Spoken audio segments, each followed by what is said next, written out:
ഞാനും എൻ്റെ കൂട്ടുകാരനും വയനാട്ടിലേക്ക് സാധനങ്ങൾ കൊടുക്കാൻ തീരുമാനിച്ചു. പക്ഷേ ഒരു നാട് മുഴുവൻ കൂടെ നിൽക്കുന്ന ഞാൻ സ്വപ്നത്തിൽ പോലും വിചാരിച്ചില്ല. വളരെ അഭിമാനം തോന്നി ഒരു മലയാളിയായി ജനിച്ചതിൽ.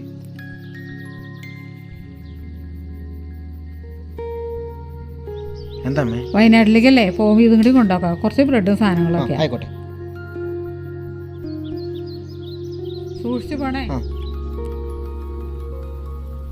എന്തായി പരിപാടിയൊക്കെ ഉഷാറാവണട്ടാ. 1000 രൂപയുണ്ട്.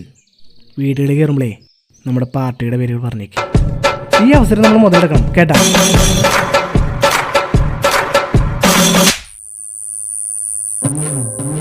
എനിക്ക് ഒരു പാർട്ടിയുള്ളൂ, മലയാളി. എനിക്ക് ഒരു മതമുള്ളൂ, മനുഷ്യൻ. എന്നടാ ഈ സാറ് വയനാട്ടിലേക്ക് 1000 രൂപ തന്നിട്ടുണ്ട്. രസീത് കൊടുത്തേക്ക്. കിട്ടിയില്ലേ? ഇനി ഞാൻ കണ്ടല്ല പോട്ടെ.